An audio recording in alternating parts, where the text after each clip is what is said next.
D media times में आपका स्वागत है। नागरमल पिस्ता देवी मणकसिया चैरिटेबल ट्रस्ट व सुरेश ग्रुप के बैनर तले जयपुर के आदर्श नगर सूरज मैदान में चल रही भागवत कथा ज्ञान यज्ञ के छठे दिन आध्यात्मिक प्रवक्ता जया किशोरी ने कहा कि परस्पर प्रेम ही सामाजिक समस्याओं का समाधान है। उन्होंने कहा कि यदि लोग आपस में भाईचारा और प्रेम से रहें तो कोई सामाजिक समस्या नहीं होगी। भगवान श्री कृष्ण ने लोगों में इसी प्रेम के संदेश की स्थापना के लिए अवतार धारण किया। जया किशोरी ने कहा कि श्री राधा कृष्ण प्रेम इसकी साकार प्रतिमूर्ति है। इसके अलावा श्री कृष्ण बाल सखा और बृहस्पति के ज्ञान ही शिष्य को गोपियों द्वारा प्रेम का पाठ पढ़ाना, उद्धव गोपी संवाद, मथुरा लीला में अज्ञान रूपी कंस का उद्धार के प्रसंग का वर्णन किया। इस दौरान जया किशोरी कथा प्रसंग के तहत प्रभु श्याम प्यारे हमारे श्याम नाम की मेहंदी रचाकर जैसे भजनों के माध्यम से खूब भक्ति रस बरसाया। इस मौके पर रुक्मणी विवाह उत्सव धूमधाम से मनाया गया।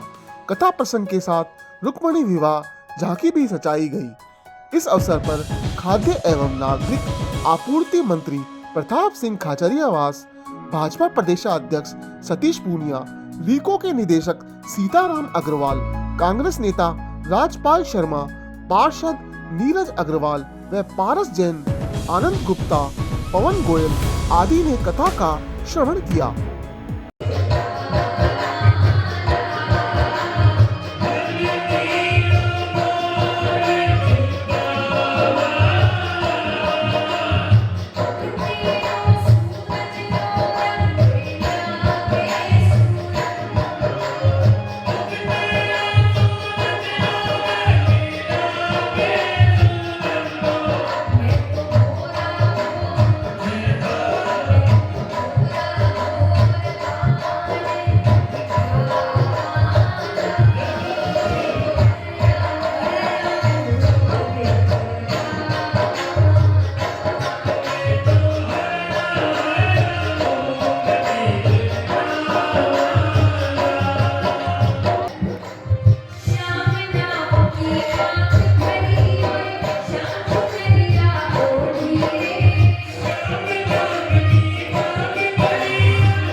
आ जाए फिर बात करते हैं।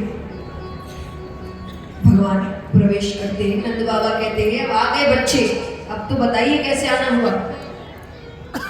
अक्रूर जी कहते हैं कि कंस ने एक बहुत बड़ा यज्ञ करवाया है, आपके दोनों बच्चों को निमंत्रण दिया। यशोदा मैया कहती मेरे बच्चे नहीं जाएंगे, वो इतने बड़े बड़े राजा, इतने छोटे छोटे बच्चों का क्या काम। नंद बाबा ने कहा अरे क्यों नहीं जाएंगे, इसी बहाने मथुरा घूमाएंगे। देखिए जो गांव में रहते हैं ना उनके लिए शहर घूमने के लिए होता है, क्योंकि शहर में हर चीज उपलब्ध कराई जाती है। उस वक्त मथुरा शहर था, क्योंकि मथुरा में राजा रहते थे, तो वहां हर चीज उपलब्ध कराई गई थी। आए दिन बाजार लगते थे, बड़े बड़े मेले लगते थे।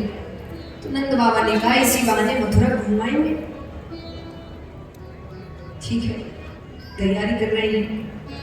यशोदा मैया भगवान से कहती, कन्हैया जल्दी लौट आना, तू पास नहीं रहता ना, मेरे हृदय में बहुत पीड़ा होती है।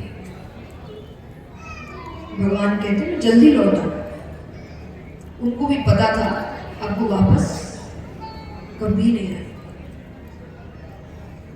ये भगवान की मौज मस्ती के दिनों का अंत था। भगवान ब्रज से बाहर जाने के बाद बड़े हो गए थे। फिर भगवान ने वो ग्वाले का जीवन कभी नहीं जिया, वो मौज मस्ती आनंद लाड़ प्यार। फिर भगवान बड़े हो गए, भगवान को राजा बना दिया गया था। भगवान राजकाज संभालते थे, महाभारत का युद्ध हुआ, द्वारिका नगरी बनी। तो वो जो मौज मस्ती के दिन थे भगवान के, वो खत्म। भगवान जाने लगते हैं, रथ में बैठकर थोड़ी दूर गए हैं कि पूरे रास्ते सारी गोपियां लेटी हुई है। गोपियां कहती है कृष्ण को ले जाना है तो ये रथ हमारे ऊपर से लेकर जाओ, क्योंकि जीते जी तो कृष्ण को हम नहीं जाने देंगे। तब भगवान नीचे उतरते हैं। भगवान कहते हैं तुम कहोगी तो मैं नहीं जाऊंगा, पर अगर मैं नहीं गया तो मुझे बहुत दुख होगा। गोपियां कहती है कन्हैया हम तो चाहते हैं हमारे सारे सुख तुम्हें मिल जाए और तुम्हारे सारे दुख हमें मिल जाए। अगर जाने से तुम्हें खुशी मिलेगी तब तो जाओ, पर जल्दी लौट आना, क्योंकि तुम्हारे बिना वृंदावन वृंदावन नहीं। भगवान कुछ दूर जाते हैं कि गोपी बैठी है निढाल अवस्था में। आज मानो किसी ने उसके प्राण निकाल दिए। कौन थी वो? राधा। भगवान कहते राधे तुम्हें तो सब पता है, मुझे कब क्या करना है ये मुझसे ज्यादा तुम जानती हो, तुम ऐसे करो। राधा जी ने कहा मैंने आपको रोका नहीं, पर मैं दुखी ना हूं, ये तो इंसाफ नहीं है। आज जब श्री कृष्ण के जीवन के बारे में बात आती है कि उन्होंने अवतार लिया, तो उनके अवतार के कारण क्या थे बताइए? कृष्ण ने अवतार क्यों लिया? कंसवध और धर्म की स्थापना और महाभारत का युद्ध,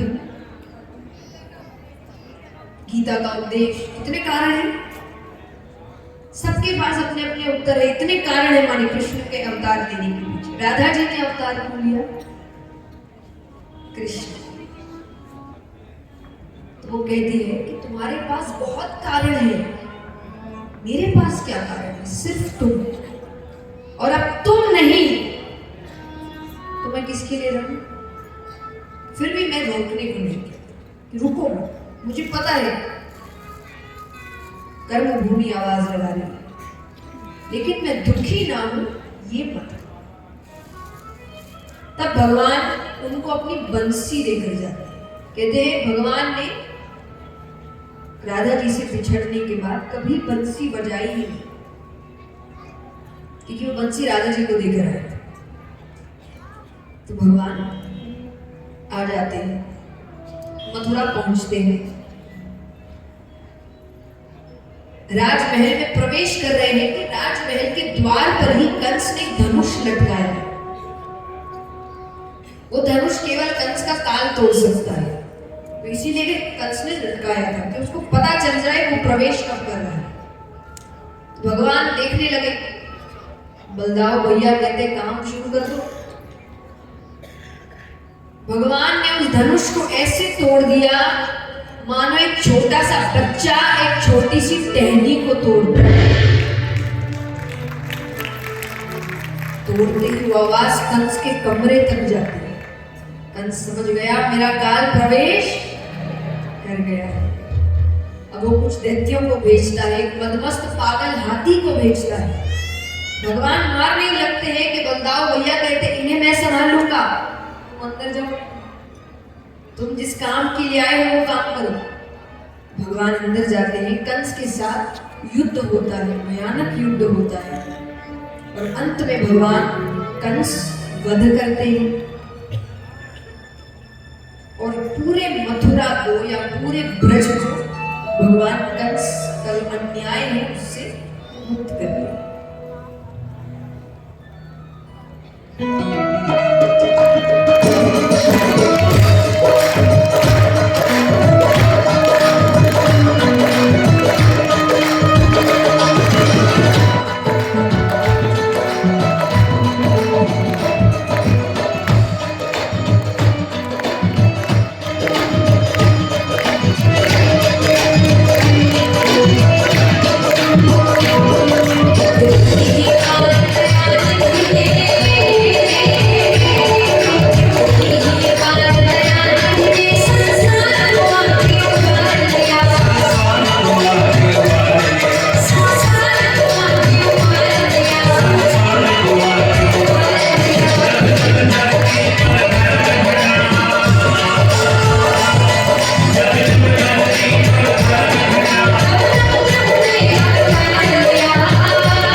कहते हैं उद्धव, मैं दावे से कहता हूं, मैं जब से यहां आया हूं ना, मेरे बाबा ने जूतियां नहीं पहनी।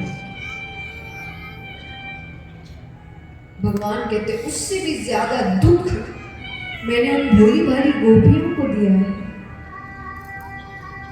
तुम्हें पता है, एक दिन यशोदा मैया ने मुझसे कहा कि कन्हैया तू क्यों उनके यहाँ चोरी करता है, वो गरीब है। अरे वो जो दूध दही माखन बेचती है उससे जो पैसे आते हैं उससे ही भोजन करती है, तो उनकी मटकियां फोड़ देता है, उनका नुकसान करता है, उस दिन वो क्या खाएंगे। तो मैं कई दिनों तक चोरी करने नहीं गई। तुम्हें पता है, कुछ दिन बाद वो सबकी सब घर आकर कहती है कि यशोदा कन्हैया से तेरा ही बेटा है क्या? अरे चोरी करता है करने दो, मटकी फोड़ता है फोड़ने दो। असल में गरीब तो हम उस दिन हो जाएंगे जिस दिन कन्हैया छोड़कर चला जाएगा।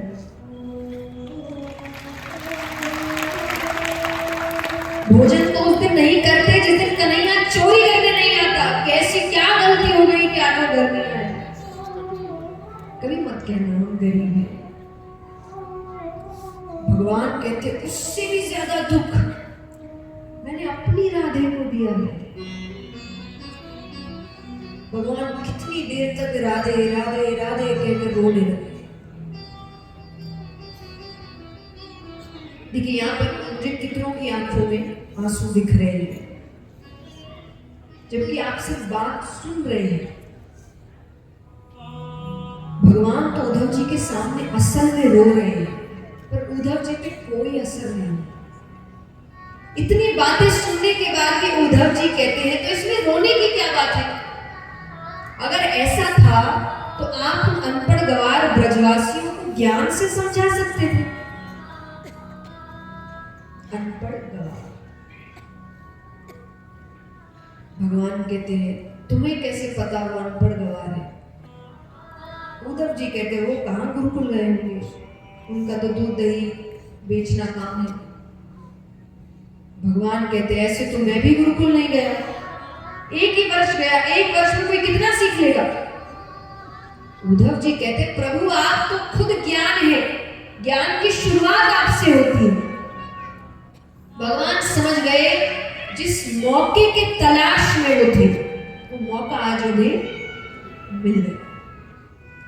भगवान कहते तुमने सही कहा, मैं उन्हें समझा ना सका, तुम तो बड़े ज्ञानी हो ना।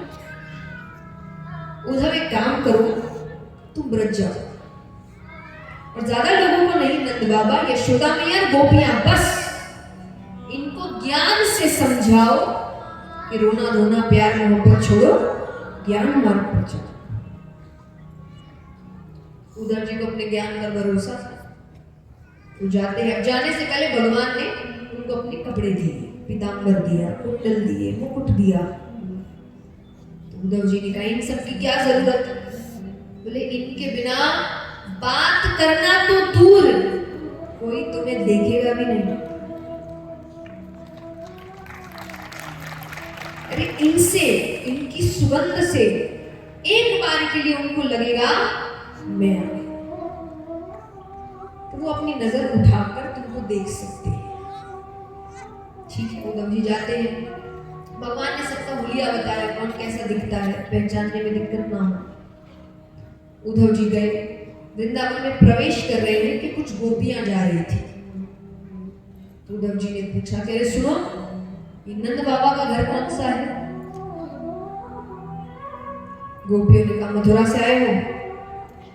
बोले हाँ, तुम्हें कैसे पता? बोले मथुरा वासी ही पूछते हैं, वरना वृंदावन में तो ऐसा कोई नहीं है जिसको ये ना पता हो कि कृष्ण कहाँ रहता था।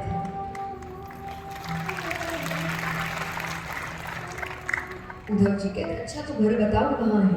गोपियां कहती है कि नीचे जो जल की धारा जा रही है ना, इसके साथ साथ ये जहां जाकर रुकेगी वो नंद बाबा का घर है। उद्धव जी आगे बढ़ने लगते। गोपी कहते सुनो, इसको साधारण जल मत समझना, जब से तुम मथुरावासी कृष्ण को लेकर गए हो तब से नंद बाबा और यशोदा मैया के जो अश्रु जल बह रहे हैं ये वो जल है। तो कितना रोए हैं भगवान के जाने के बाद। उद्धव जी जाते हैं, घर के बाहर आवाज लगा रहे हैं नंद बाबा, ओ नंदराय जी। एक आवाज आती है, कौन? मैं उद्धव, कृष्ण का मित्र, संदेश लेकर आया। एक व्यक्ति बाहर आता है, दुबला पतला शरीर, आंखें अंदर तक धसी हुई, झुर्रियां पड़ गई है, कांपती हुई आवाज, कहो मैं नंदराय। जो हुलिया भगवान ने बताया था नंद बाबा का, उससे वो इतना भी मेल नहीं खाया। उद्धव जी चरणों में धूप लगाते हैं, माफ करना बाबा, मैंने आपको पहचाना नहीं। अंदर बैठाते हैं। नंद बाबा ने कहा थके हुए लग रहे हो, भूख लगी होगी, मैं भोजन लेकर आता हूँ। खुद के घर में कुछ नहीं। जब नंद बाबा बाहर गए तो उद्धव जी उनके घर का रसोई घर देख रहे हैं। उनके रसोई घर में जाले पड़े हुए हैं, मानो जब से कृष्ण गया है इस घर में खाना ही नहीं बना। नंद बाबा भोजन कराते हैं।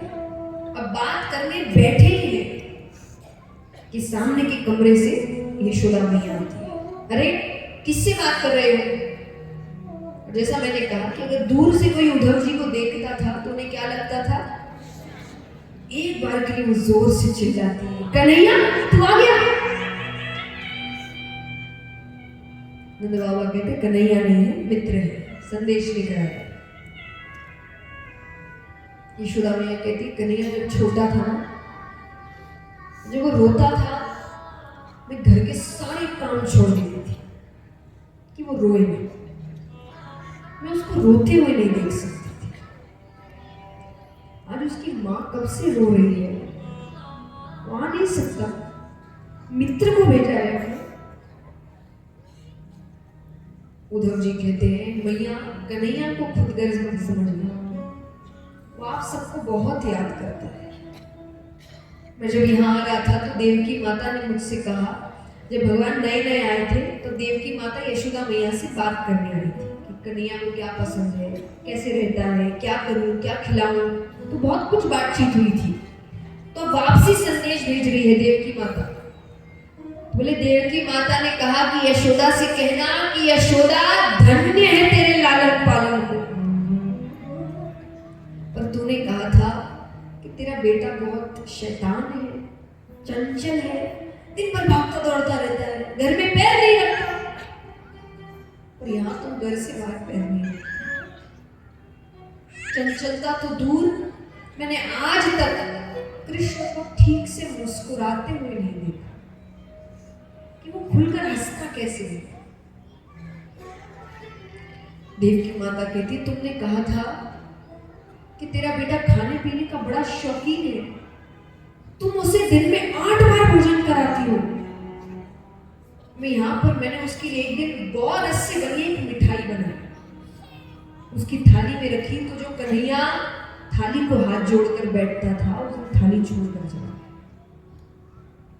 भगवान उद्धव जी से कहते हैं कि उद्धव, देवकी माता से कहना मेरी थाली में गौरस से बनी कोई चीज ना रखे, क्योंकि मुझे यशोदा मैया की याद आती है, मुझे मेरे ब्रज की याद आती है।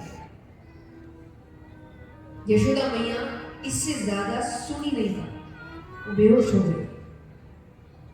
नंद बाबा को कमरे में सुला देते हैं। नंद बाबा कहते हैं ये इतनी देर आराम करती है जब तक ये बेहोश रहती है, वरना ये पागलों की तरह पूरे ब्रज में घूमती है, हर घर जाती है।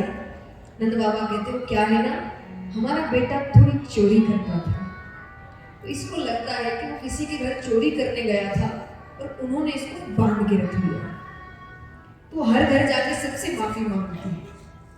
तुम्हारे घर आया क्या चोरी करके, अरे उसको वापस कर दो, मैं उसे घर को बंद करके रखूंगी, वो किसी का नुकसान नहीं करेगा, मेरे बेटे को वापस कर दो। वृक्षों से पूछती है, तुमने कन्हैया को देखा क्या, अरे वो सामने से गुजरे तो उसको कहना ना, उसकी माँ उसे बहुत याद करती है। गोवर्धन पर्वत से पूछती है, तुम्हारी तो पूजा कराई थी ना, अरे वो कहाँ चला गया है, उसको वापस लेकर आओ। नंद बाबा सब बता रहे हैं। उद्धव जी को अपना काम याद आता है।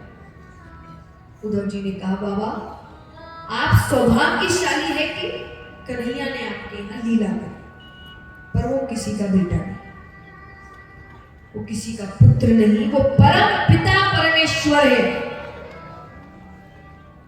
नंद बाबा कहते हैं, मैंने तो तुम्हें कोई बहुत समझदार बालक समझा था, तुम तो बड़े साधारण से बालक निकले। क्या कहा, वो किसी का बेटा नहीं, वो भगवान है।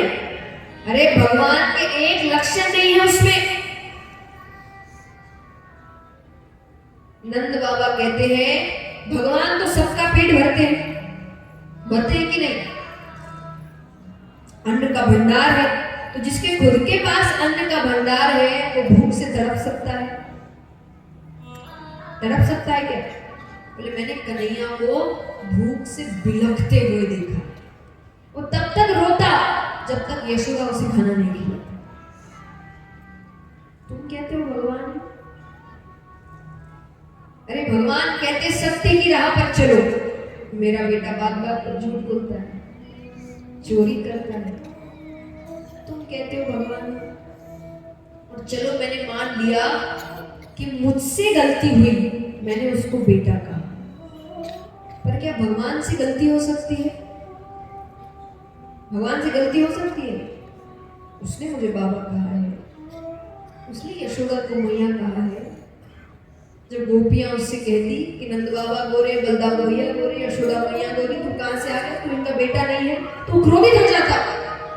वो आकर कहता है यशोदा मैया से कि मैया कह दे जा मरी से कि मैं तेरे को छोड़ूं। तुम कहते हो भगवान। और अंत में नंद बाबा ने ऐसी बात कह दी कि उसके बाद उद्धव जी को कुछ समझ नहीं आ रहा वो क्या बोले। नंद बाबा कहते हैं, और चलो मैंने मान लिया कि वो भगवान है। तुम्हें क्या लगता है, तुम्हारा ये बोल देना कि वो भगवान है मेरी विरह वेदना कम कर देगा? विरह वेदना मतलब बिछड़ने का दुख, अलग होने का दुख।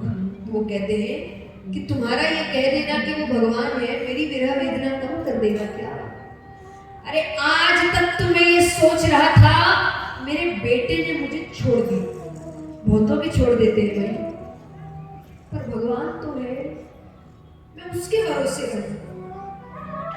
पर आज तुमने मुझे क्या बता दिया, तुम्हारे हिसाब से भगवान ही मेरा घर छोड़ के चले गए।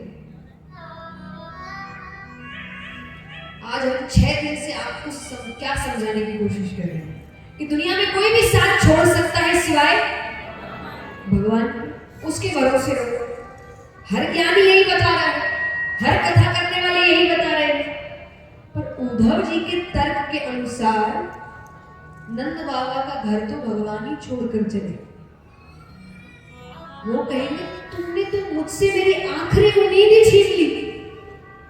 अभी तक तो मैं एक उम्मीद पर जिंदा था कि चलो बेटे ने छोड़ दिया, भगवान तो है, तुमने क्या भूल दिया, भगवान ही चले गए। अब किसके लिए रहूं मैं, क्यों रहूं? नंद बाबा रोते रोते अपनी आंखें बंद कर लेते। उद्धव जी को समझ नहीं आ रहा कि क्या जवाब दूं इसको। वो घर से बाहर चले गए। कुछ दूर जा रहे हैं कि गोपियां बैठी हैं, आपस में बात कर रही हैं। तो एक गोपी कहती है कि अरे ये सोने का रथ किसका है? दूसरी गोपी ने कहा तुझे याद नहीं, वो अक्रूर इसी रथ में तो आया था कृष्ण को ले जाने। बोले अब क्या ले जाने आया है? बोले वो कंस की मृत्यु हो गई है ना, उसका श्राद्ध है, मांस लेने आया हूं। श्राद्ध में मांस कौन परोसता है? अरे बोले दैत्यों के श्राद्ध में मांस ही परोसे जाते हैं। बोले वो भी यहाँ कहाँ मिलेगा? बोले मथुरावासी बड़े चालाक हैं, इनको पता है कि कृष्ण के जाने के बाद यहाँ सब मरे घूम रहे हैं, किसी में जान नहीं है। इन्होंने तो अपने स्वाद का भी ध्यान रखा है। कहते हैं ना जो प्रेमी होते हैं उनका हृदय बड़ा मीठा होता है। दूसरी गोपी कहती तो तुम्हारा हृदय मांगेंगे तो तुम दे दोगी?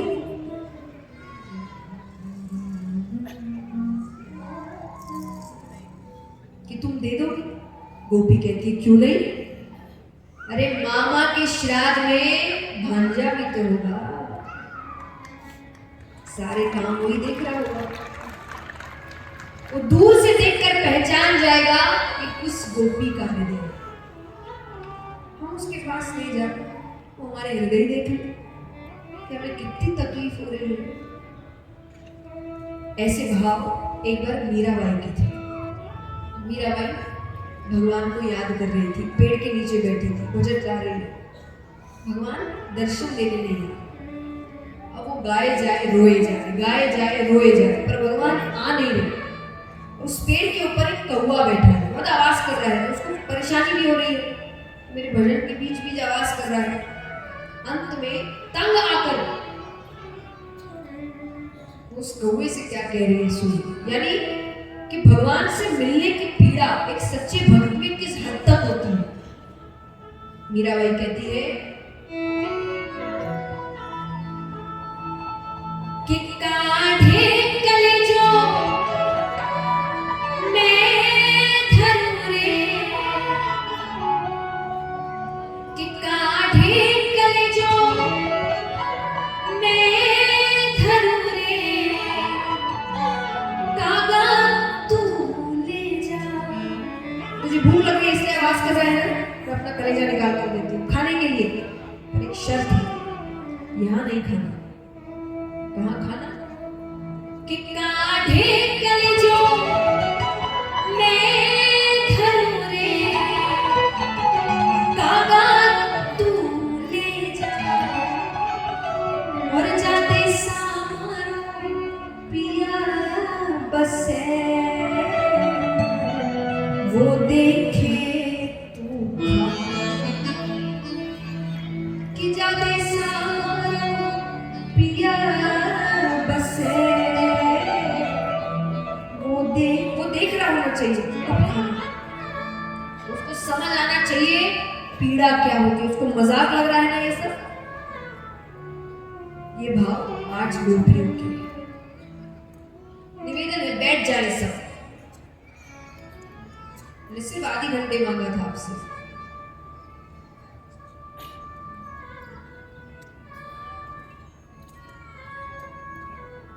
तो यहां उद्धव जी गोपियों के पास जाते हैं। गोपियां समझ जाती हैं कपड़ों को देखकर कि भेजा तो कृष्ण ने। उनको बैठाती है, उनसे कहती है कि आपको कृष्ण ने भेजा है। बोले हाँ।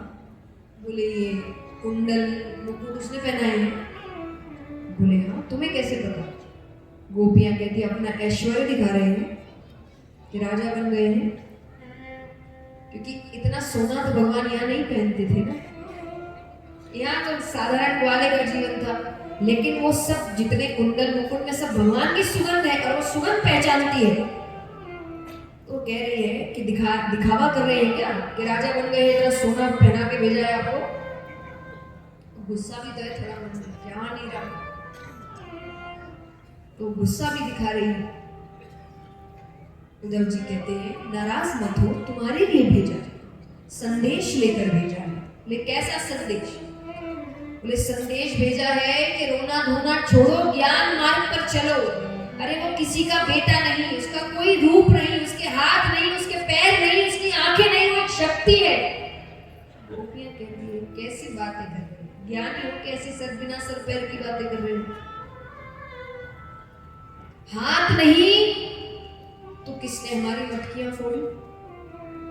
पैर नहीं, कौन हमारी गैयाओं को चराने ले जाता था? आंख नहीं तो किसकी आंखों में यशोदा मैया मोटा मोटा काजल डालती थी? अरे इतनी मुश्किल से तो हमने उसमें प्रेम रस भरा था, तुम फिर से उसको रूखा सूखा बनाने पर तुले हुए। और क्या कहा? मन ज्ञान मार्ग पर लगाओ। बोले हाँ। तो बोले आप तो बड़े ज्ञानी हैं, एक प्रश्न पूछे।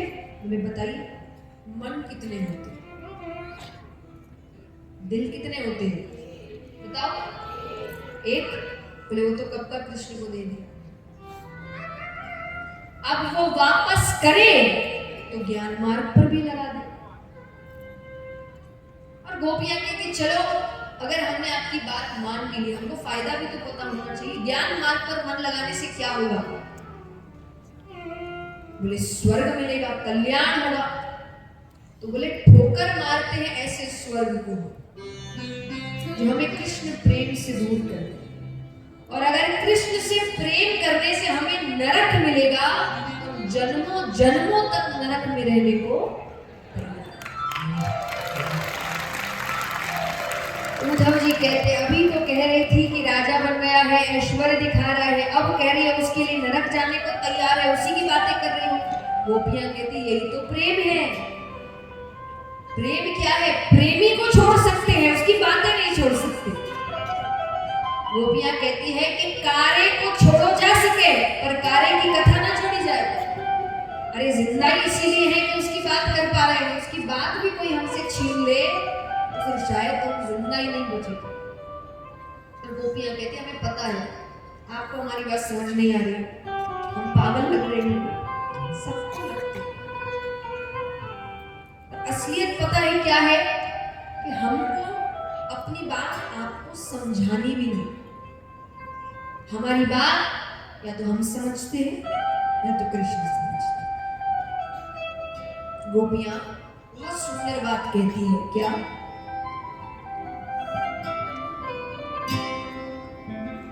ये तो प्रेम की बातें हैं पूछो, ये तो प्रेम की बातें हैं पूछो, बंदगी तेरे बस की नहीं है, ये तो प्रेम की बातें हैं पूछो, बंदगी तेरे बस की नहीं है।